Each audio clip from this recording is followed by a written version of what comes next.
Mass Effect 2 is colloquially remembered as the greatest game in the original Mass Effect trilogy, if not the greatest game BioWare has ever made. With a record 96 Metascore, it is critically the highest rated of the series and, as far as I can tell, the highest rated game BioWare has ever put out. It took all the magic in the original Mass Effect and, like any great sequel should, expanded on it in nearly every possible way. More missions, more worlds to explore, more companions, more romance options, more customization, better graphics, better gunplay, even better DLC content. This is the sort of product that transcended the game space to be regarded as one of the greatest sequels made in any media format. The acquisition of BioWare by EA that separates the original title from this one, as well as the switch to Unreal Engine, meant that BioWare had the assets and the technical freedom to create beyond the series' wildest imagination, and they used this freedom to its fullest. I have to be honest here. Historically, this game has actually been my least favorite of the original trilogy for a number of reasons I'll get into in later sections of the video. But wait, put the pitchforks away. I am pleased to report that on my latest replay of the series, this time from the perspective of an adult and as a professional game developer myself, my thoughts have changed. I can now see objectively that this game is not just a dalliance between the greater plot of the series, as I once might have said. Instead, I can appreciate that this game is a masterclass of pure love. That's right, love. What I take away as being the prevalent energy that this game exudes for me, over a decade later, is that every single moment of this game feels like it was meticulously and masterfully packed with love. Love for the characters it features, for the world that it explores, and for the choices that came before it. In this retrospective, we will dive into the aspects of this game that made it achieve this distinct and ever difficult to reproduce feeling, as well as exploring if it still feels as powerful to play today. For the interest of those who have never played the games before, I will warn that nearly everything in this video will be a spoiler for some aspect of the game, but I will reserve the worst spoilers for the greater narrative in the plot section. I'll be basing this review on the Legendary Edition version of the game, as that is the intended way for modern players to experience the series, and unlike Mass Effect 1, no DLC were lost in the making of this video.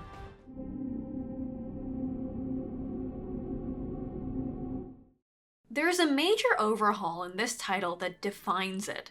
So famously, in fact, that BioWare's latest game emulates it, despite over a decade of experimentation and evolution in between them. This is, of course, the famous companion-focused narrative structure, aka the Suicide Squad. In previous BioWare titles, the structure was more world-focused, which made sense because the purpose of those titles was to establish a world. In Knights of the Old Republic, Dragon Age Origins, and of course Mass Effect 1, the structure was as follows. There is a big opening act of some kind where we establish the stakes of the world and why the player character should care. For Mass Effect 1, that was Eden Prime, and the Council making Shepard a Spectre. In Dragon Age Origins, this was expanded with the famous origin system of that game before they all converged at the events of Ostagar. Then, Act 2 of this formula involves exploring 3 to 4 major world hubs and solving the issues in that area that would connect to the larger plot somehow. In Mass Effect 1, this was in the form of Pharos, Noveria, Therum, and Virmire. These would be prolonged sections of the game, usually less than 5 hours of game time per major section, that would need to be resolved through some long, convoluted set of circumstances that involve learning about the local problems and thus greater world context surrounding that problem. I.e., we need to stop Saren's second-in-command, Benezia, but in order to get to her we have to solve some local political problems, and also have to decide the fate of the ancient alien race, the Rachni, etc.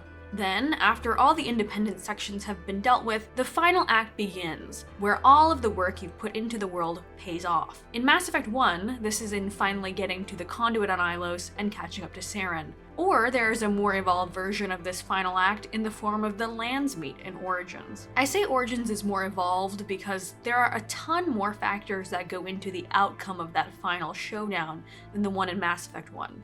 Shepard always saves the day in Mass Effect 1 more or less the same way, but the Warden and their team can have seemingly infinitely many outcomes to their Landsmeet depending on their game choices. Mass Effect 2 would take what they learned making Origins and that complex final act and decide to take from that for this game's final act. And that's what this game is all about, building a team of the greatest experts in the galaxy who all come together for one goal: stop the Collectors in one final, intense, and seemingly impossible mission. All of the missions you do for the squad, whether or not you prepared your ship, and even who you put where during the final mission can result in permanent deaths. The entire game is restructured to complement that final mission right from the start. Because this game is a direct sequel, we need less time establishing who Shepard is and what the world of Mass Effect entails because we already know. Instead, BioWare chooses to treat Mass Effect 2 as a vehicle for evolution in the series through the greatly expanded companion roster. Nearly all of our world building is delivered through the acquisition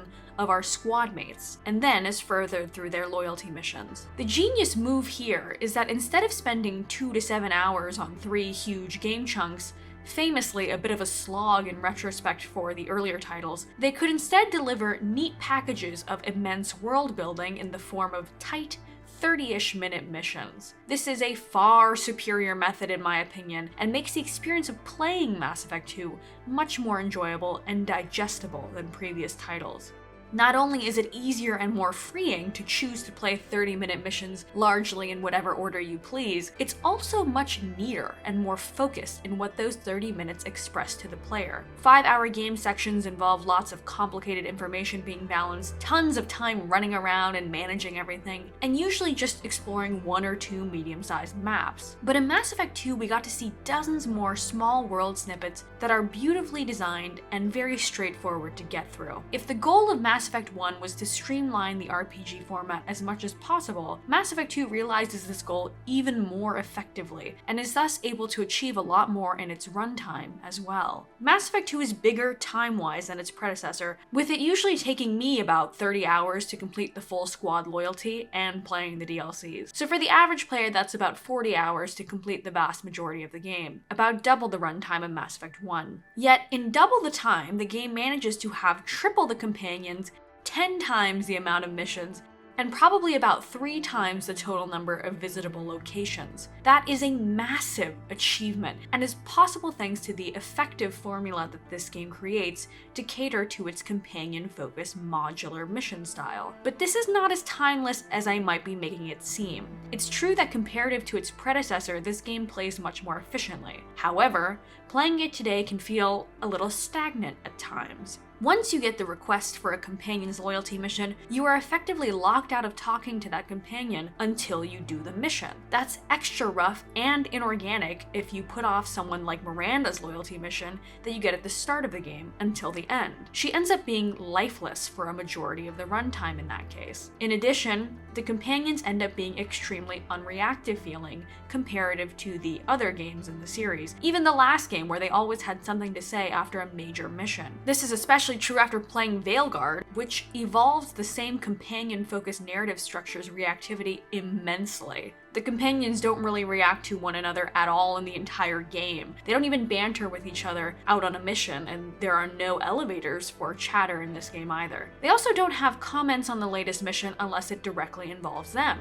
So they end up feeling like dolls sometimes that are only interested in themselves and Shepard. But this is an opinion that is formed in retrospect compared to other titles, and is not super noticeable while you're actually playing, because there are simply so many companions to contend with that you will rarely notice a lack of someone to talk to while playing, unless it's your favorite character and you finished all their dialogue early.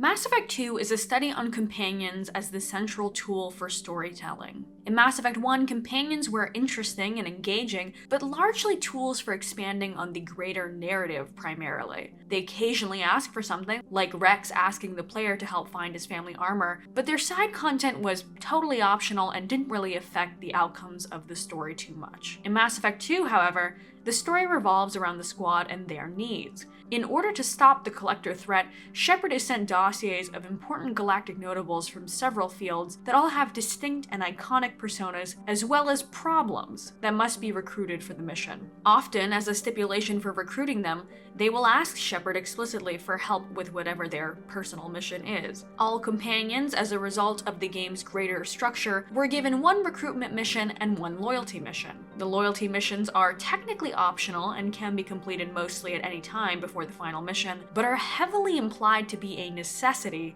to that character's likelihood of survival. There is a ton of variance regarding the length and kinds of effort the player must go through in these missions, so I'll be talking about all of the companions, including originally DLC ones, to assess how successfully they fit into the greater game narrative and themes, as well as how much I personally enjoy their missions. Let's start with our default human companions, Miranda and Jacob. They are our standard humans who represent the faction we work for in this game, Cerberus. Miranda represents the extreme loyalist side of working with Cerberus, whereas Jacob mostly just treats it like a job he mildly approves of. Additionally, Jacob has a service history with the Alliance, like Shepard. These two humans, like in the previous title, represent the two common player perspectives to being thrust into a new situation. In Mass Effect 1, that situation was working with aliens. But in this game, it's working with an extremely pro-human group.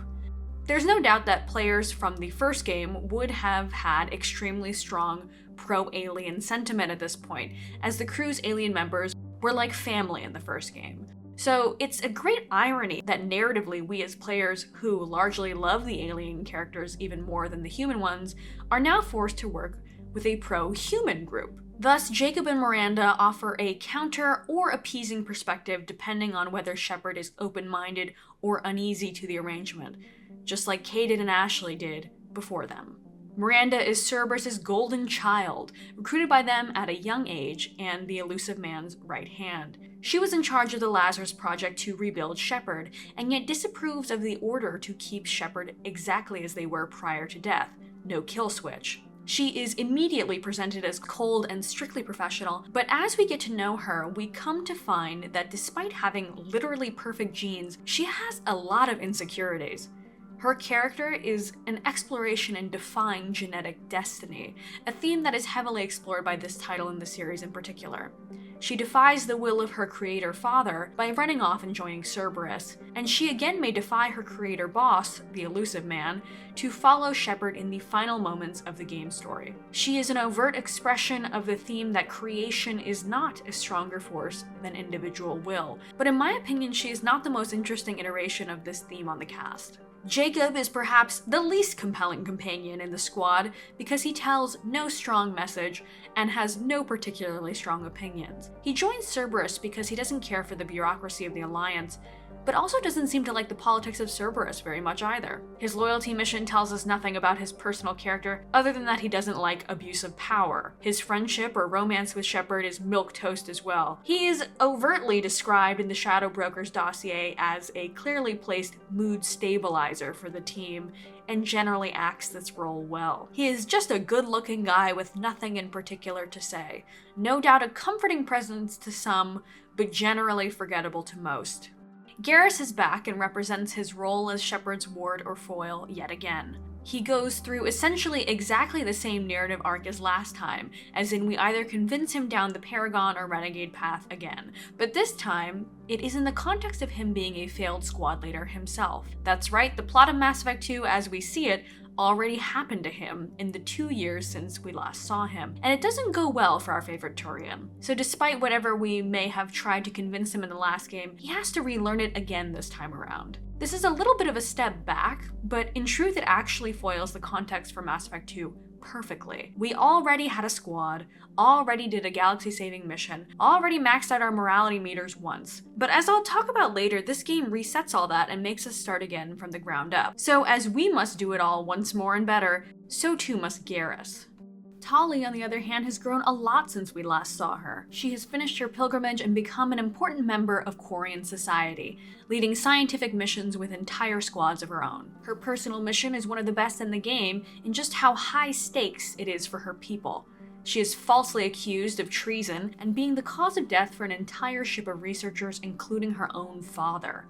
It is revealed that, of course, she is innocent, and that instead this whole trial would be essentially a grander political argument about whether or not the Quarian people will engage in open warfare with their creations, the Geth, to take back their homeworld. This is one of the most important loyalty missions in the game with regard to Mass Effect 3/Galactic consequences, and you really feel it in how the trial is talked about by the admirals. Tali yet again acts as a narrative bridge between Shepard and the Quarian people, but in this game she is really given a chance to shine individually in her direct conflict with her own government, rather than just talking about her people wistfully from afar like before. Mordin Solus is encouraged to be one of the first companions recruited to the team and plays a major role in its ability to combat the Collectors. He is a brilliant Salarian scientist and doctor who has also served on the Salarian Special Task Group. He is calculating above all else, choosing logic as a coping mechanism to justify the atrocities he's committed. He was one of the scientists behind the Krogan genophage, the mass GMO that cut their birth rate exponentially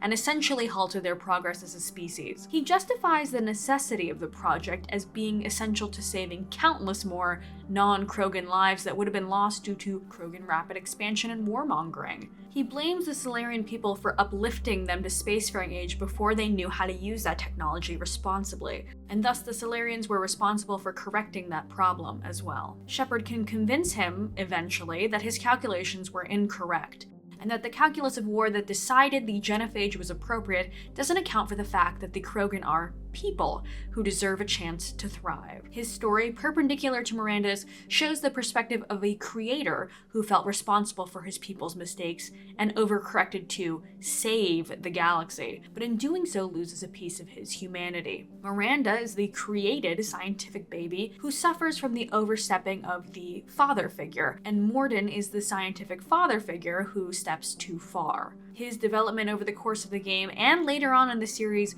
is one of the most interesting to witness, and he is a mean show tune singer, ending up one of the standout characters in this cast by far. Then there is the direct result of his actions exemplified: Grunt. Grunt is a test tube baby, just like Miranda, created to be the perfect specimen of his people, whereas Miranda was created largely for vanity reasons and desires to be a rebel against her father. Grunt is created for necessity as much as vanity. After all, most Krogan can't have children naturally, thanks to the genophage, so his creation was an attempt to give his creator a legacy. His personal development involves discovering what it means to be a Krogan, and finding a place of belonging with his people. Shepard takes him to the Krogan homeworld to essentially have his bar mitzvah, and in doing so, he achieves a sense of peace and purpose. His story is about the turmoil of finding home as an outsider, rather than as a revered rebel. And although I, as his mother Shepard, cannot approve of him telling me excitedly that he discovered he is a racist, I as a player find him generally to be my baby son. So we'll work on that. Jack is another example of an attempt at the creation of a perfect something through scientific interference, though in her case it was an attempt to create a perfect biotic. She was basically tortured and abused her entire childhood as an attempt to inspire her biotic abilities, and upon escaping her rogue Cerberus childhood jail, she began to roam around and be a criminal as an expression of radical freedom. Here's where I'll put in a tangent for a light criticism of Mass Effect 2. How it treats Cerberus as an organization. Because Shepard can optionally choose to be totally on board with Cerberus, the game cannot officially commit to Cerberus being totally evil, because Shepard is not supposed to be totally evil, just a renegade. So as a result, Cerberus's countless atrocities that we learn about in this game must be written off as rogue cells, despite the fact that we also learn that the elusive man himself manages all the operations in Cerberus. That's why there's never more than a dozen at a time. So when the game tries to go, oh no, he didn't know about it, just in case you happen to want to side with them and not be totally evil, it makes the whole thing feel kind of wishy-washy. Anyway, back to Jack. She is obviously not happy to be joining a Cerberus crew, considering how the organization treated her as a child, but she can be convinced if given access to the ship's files. Her and Miranda have a naturally contentious relationship because they took opposite approaches to a similar origin. Both were creations meant to fulfill a forced purpose, and both sought extreme freedom as a result. Jack was tortured and abused as a means to fulfill her purpose, while Miranda was coddled and received everything she ever wanted. They both broke away from their creators and sought an opposite life. For Jack, that was piracy, and for Miranda, that was regimented pseudo-military terrorism, I guess. I don't know, hers is a little bit more loose, but the point remains. Their butting heads is natural and logical, and it is up to Shepard to de-escalate the situation or risk losing one of their loyalty statuses. My chief complaint about Jack as a character is her apparent distaste for women in particular. It makes sense not to trust anyone given her background, but why just women? The answer is actually metatextual. She was going to be a potential bisexual romance interest, but that was cut due to EA wanting to avoid political blowback after the original Mass Effect was criticized as being an alien sex fantasy simulator, which is crazy if you recall my chief complaint about the first game being a lack of romantic content. It was mostly because you could see Liara's blue butt. But instead of recording a different friendship path option for FemShep, she just cuts off the questioning for the rest of the game at a certain point. To me, this is pretty out of left field, but in truth, a lot of the personal questioning in this game tends to feel weirdly cut off at some point anyway, due to the nature of how the game is structured. Regardless, Jack is an interesting, if not potentially off-putting, addition to the team. Samara is one of my favorite companions on the squad, and it's not just because I'm an Asari supremacist. Firstly, she is an exact opposite perspective on Asari culture to our race representative from the last game, Liara. Liara was a shy, scientific-minded, extremely young, virginal dork. Samara, in contrast, is an old, previously well-established religious monk who is very self-assured due to her code and ruthless at enforcing it. But like Liara, she is a pureblood who is generally enamored with Shepard. Samara also fits into the theme of creator versus created in this game perfectly, as providing more context to the creator POV, this time as a more traditional mother role. However, despite by all accounts being a devoted and loving mother, and general family guy, her children all possess the rare genetic trait of killing people they mind meld with, known as being an Ardot Yakshi. Her personal quest, one of my favorites in the entire game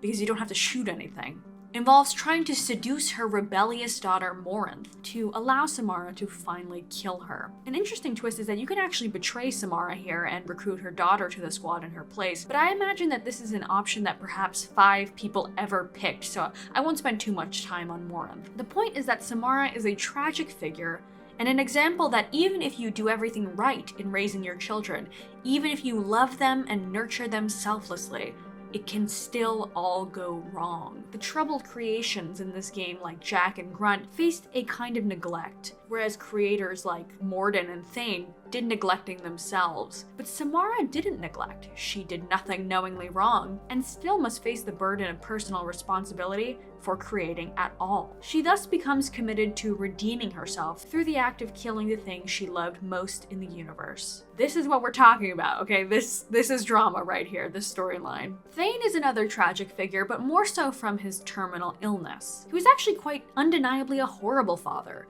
abandoning his wife and son to focus on work. But if Samara is the classic committed mother figure, Thane is the classic deadbeat dad. But Thane's prognosis compels him to clean up the loose end of his child, just like Samara, though in a less immediately tragic way. His child has also chosen a life of crime, but unlike Morinth's reckless, self-righteous addiction to murdering, Thane's son Kolyat is implied to pursue the assassin's line of work as a way to get closer to his father psychologically. It's all very twisted in this game in a sort of delicious way. Legion is perhaps one of the most interesting and contextually important characters in this game, period, let alone in the squad. He is an actual Geth, a member of the race of artificial intelligence created by the Quarians, who acted as the previous game's collectors, as in the things you would shoot to get to the Reaper.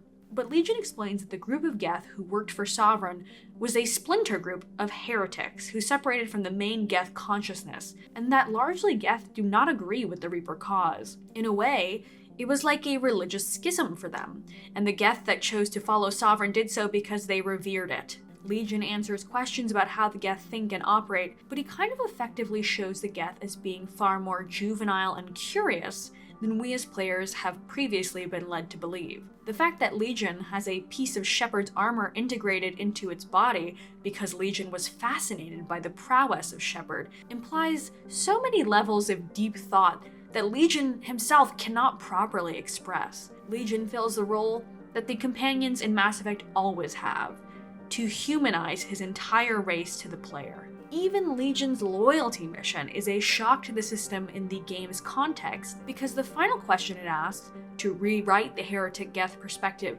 and reintegrate them into the greater conscious, or simply wipe them out, arguably doesn't fit the standard binary approach to morality that this game follows. In any other instance, wiping out the minds of thousands of people to force them to think a different way would be an obviously renegade choice, with it being arguable that simply killing them is the more traditionally humane option. But this moral quandary acts as one of only 2 times in the entire trilogy that the game itself can't decide which of the options is actually more morally good. More on this in the next game. Legion is essential to the stakes of the later Quarian Geth struggle to come, but for now acts as a refreshing new perspective to what seemed like a closed case on the Geth in the game universe. The 2 DLC companions, Kasumi and Zaid, are generally pretty secondary feeling due to being patched into the experience and thus not fitting quite as seamlessly into the dialogue formula the rest of the squad follows. Zaid is the more forgettable of the 2 for me, as his Bark dialogue is just him mostly recalling old battle stories, and his personal mission is just chasing after an ultimately irrelevant rival. Kasumi is far more interesting comparatively because her Bark dialogue is some of the most reactive on the squad, commenting on the events and crewmates, aka being the ship gossip. Her personal mission is a cheesy action movie heist job, very goofy classic fun. You might have the opposite read on these 2 and think that Kasumi is way too goofy for the tone, but I think that generally these 2 kind of reflect the 2 sides to Mass Effect as an art piece. As in, there are some who will prefer the grittier, darker side, or some who prefer the more light-hearted referential side that these 2 exemplify.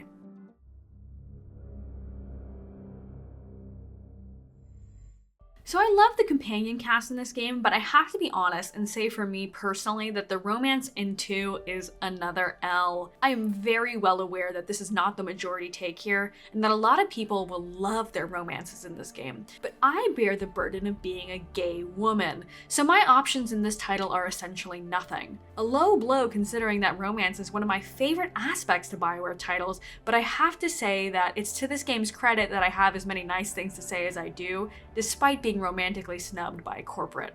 Historically, I played this game totally chaste until the Shadowbroker DLC, more on this later, and didn't engage romantically with this crew at all. For the sake of drama on my most recent playthrough, I pursued every woman I could as much as I could. This meant flirting with Kelly. Don't ask me about the commander and personal assistant dynamic, I don't want to talk about it. The striptease is insane, but I would say ultimately not very fulfilling.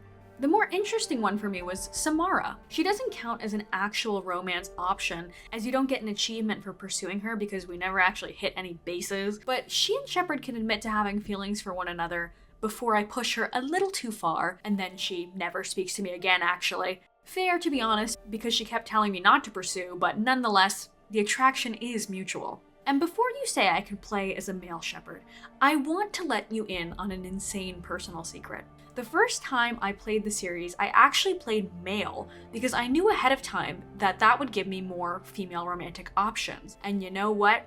I still didn't romance anyone in this game on that original playthrough because I didn't want to cheat on Liara. So basically, I am my own worst enemy. I will acknowledge that this game does account for the unexpected monogamy, and at least references the Mass Effect 1 romance when available. In general, this game is pretty respectful to Mass Effect 1 choices, I think, but the option to just look longingly at a portrait of your past game romance before the final battle, if you remained faithful the entire game, is a nice touch. For any sane and hopefully straight or bisexual modern players, there is a lot here. Garrus, Thane, and Tali are all famously well-loved romance options with a lot of payoff in the next title. I just unfortunately am gay, so I have to sit this one out. I'm not too mad as I know what's to come, but I think when I was younger, I was more mad about it. And so although I personally have a strange relationship with romance in this game, I would love to hear about how others enjoyed their romantic experience in this one, or that this video inspired you to fire the game up again and go rekindle the old flame.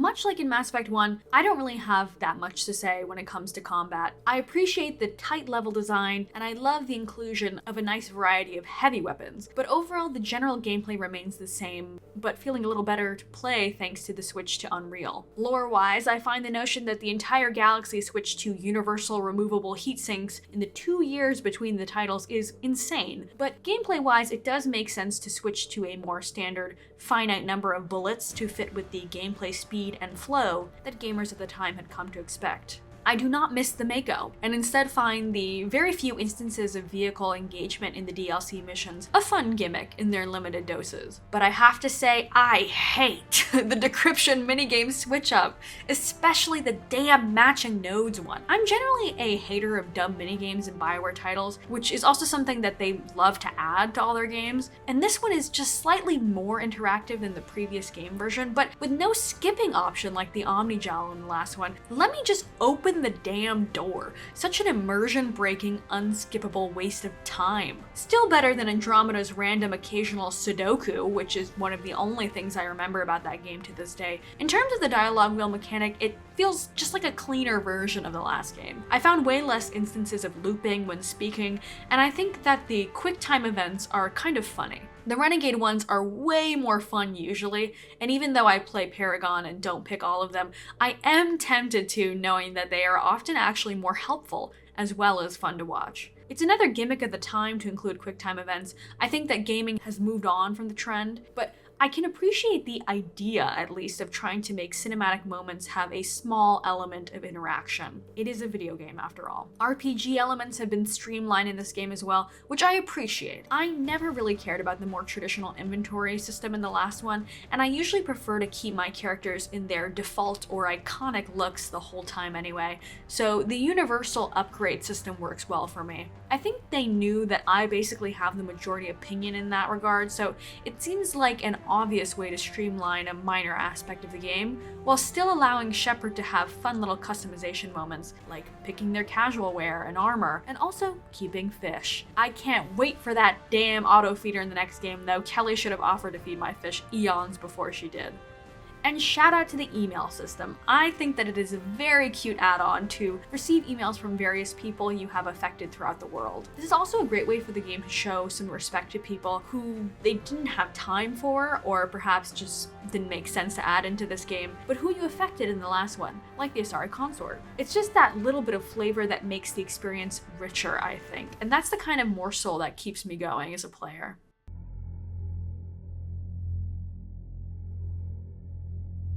So this is actually an aspect of the game, oddly enough, that made it the weakest in the series for me for a long time. The truth is that Mass Effect 2's overarching narrative plot is just a worse retelling of the plot from Mass Effect 1, because it's not really the point of this game. The point of this game is not to build the world, it's to build the team. So instead of focusing too much on the intense realities of wartime like we will in 3, this game must position itself in such a way to allow Shepard the time and freedom to focus on the squad rather than the Reapers. Mass Effect 1 ends itself in a perfect position narratively for a sequel that focuses on the grand epic battle with the Reaper threat. We know they are coming, and they are powerful. At the end of that game, we don't yet know what motivates them or how they will arrive. Mass Effect 2's iconic opening is set pretty immediately after the end of Mass Effect 1. We are still investigating remaining Geth cells before being surprise attacked by an unknown massive ship. I have to say, if nothing else, this opening is dramatic in a great way. The urgency, the surprise, the drama of your romantic partner running up to you and saying they won't leave, the silence through the blasted up walk to Joker, it's just so dreadfully well made. I knew what was going to happen, and still my heart sank as Shepard suffocated while falling into that nearby planet's atmosphere. This is the kind of stuff that makes the game great to me. But that's about as good as it gets to me until the end. This death and time skip is a tool that allows Shepard to start again from the ground up. Conveniently still a Spectre and working for a non-alliance pro-human rogue faction. This means we have all of the same funding, and even the same ship but better, while also being free from the bureaucracy or laws that we might have had to vaguely consider before. Of course, we never had any real limits in the last game anyway, because we were a Council Spectre, the greatest plot armor ever invented, but now we have even less to worry about in terms of oversight. The Collectors act as our main baddie group in this game. They are an interesting study on how the Reapers work once we find out that they were once Protheans that have been enslaved and evolved over thousands of years to be a strange synthetic organic hybrid, much like the Reapers themselves. But ultimately, Harbinger is a nothing villain stand-in, far less interesting than Saren. I won't say the Geth are more interesting than the Collectors because that's actually unfair to this game. That makes them more interesting after the fact thanks to Legion. In Mass Effect 1, the Geth were generic bad guys the same way that the Collectors are for most of this game. Here's what I'll say is the best aspect of this plot. Finding out why the Reapers are doing this. Reproduction.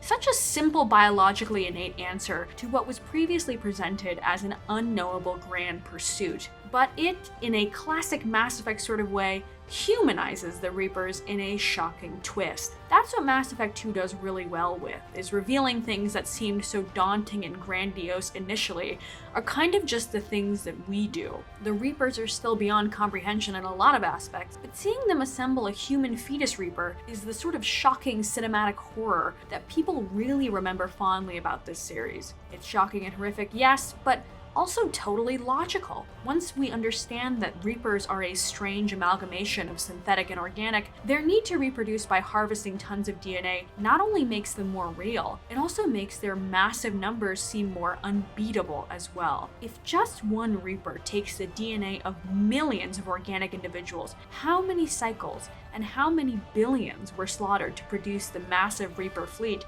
that we catch just a glimpse of in the final moments of the game? How many more exist? How long have they been building up civilizations just to come around and harvest them? What Mass Effect 2's final revelation reveals is that the incomprehensible dread that we felt at the end of Mass Effect 1 was only just the tip of the iceberg for the scale of destruction that these Reapers are capable of. So that is what's great about this game's plot. But it is just the final mission that contains that greatness. The rest of the game is very plot dry because the focus of the game is about the companions. Each Mass Effect game has a few narrative missions. In Mass Effect 1, the mission is to create a universe, as well as to ask the player to explore the Machiavellian notion of whether it is better to be feared or loved. Hence, we have the Paragon and Renegade morality system and the plot structure that we do. The narrative mission in this game, however, is to continue the same morality system with the same protagonist, but this time we must do it all again with a finer focus on the squad. This is to further emphasize the morality system and its effect on those closest to you. It is also meant to ask the player a deeper thesis question. Is it always a creation's nature to rebel, and a creator's nature to oppress? This thesis question is shown in Squad from multiple point of views, from the mother-daughter or father-son dynamic in Samara or Thane's quest, to the creation-creator dynamic between Legion and Tali. This is a thesis that is just setting up an even greater thesis that will evolve from it in Mass Effect 3, but that means that it's not finite feeling enough in this title to have a true answer. Look, the question is compelling as it is, but repeating a plot but worse while improving the squad without achieving true resolution in the title does support the general assertion that this game's plot is, if not a dalliance, a incomplete setup for the next game. I don't think it's the end of the world because it is filled with so many great moments and steps forward. I just wish that Mass Effect 1 and 2 could combine posthumously to take the plot of 1 and the squad of 2 and make one mega game. As a final statement on the plot, I'll sum it up like this for clarity. Mass Effect 2 repeats a lot of the development that we already had in 1, but nonetheless achieves its personal goals as a title in the trilogy. It manages to be focused on its squad above all else, while also establishing why the Reapers are coming, and raises the stakes of their impending arrival even more for Mass Effect 3.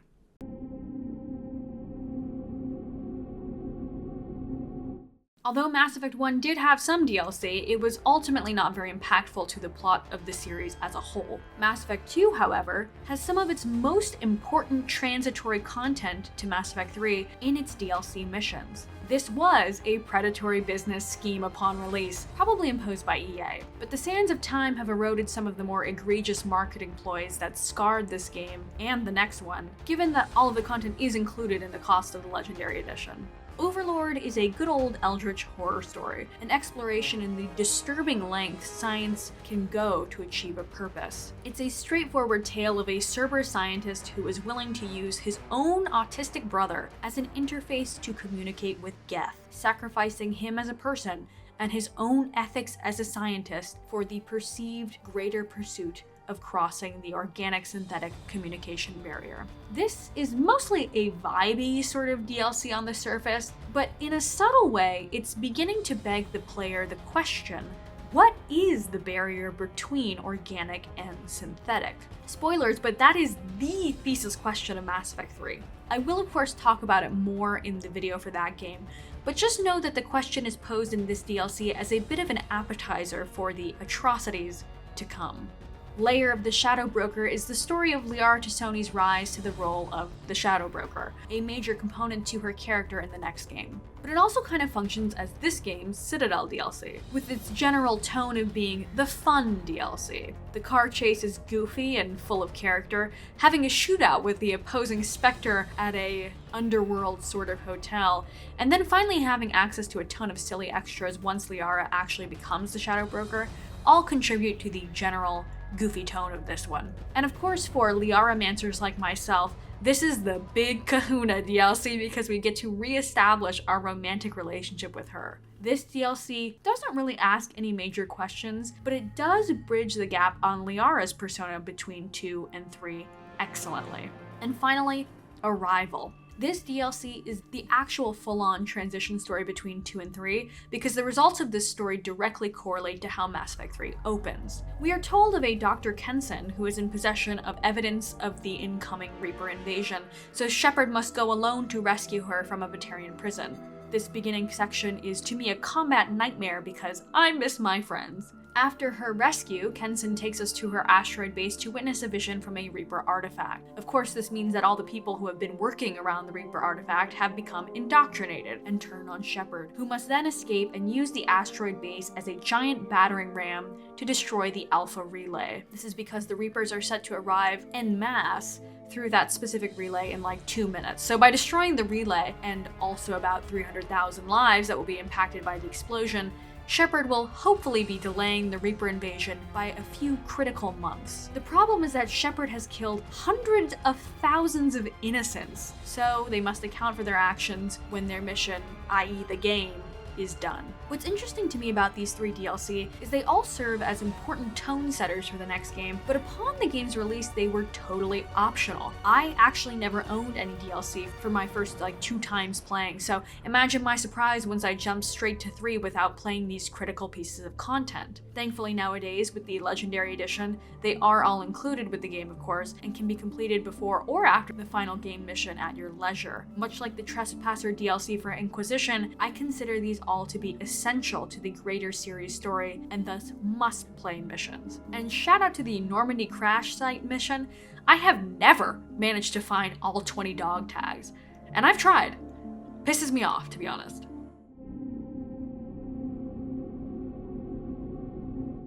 Despite going into my replay of this game with negative preconceptions due to the lack of romantic content for me personally, and the general step back that the game takes plot-wise, I am wise enough now to see just how much this game manages to achieve. It is really in all ways the perfect sequel to an already outstanding first entry. It is not ageless, but there are moments in this game that justify its continued touting as one of the greatest games of its time, and one of the best that BioWare has ever put out. It elevates the name Mass Effect, and it possesses all of the qualities that made the series so iconic in spades. All I can say is that playing this game makes me eager for more, and I am so excited to revisit its follow-up and conclusion in Mass Effect 3. Thanks so much for watching, and stick around because secretly, Mass Effect 3 is my favorite.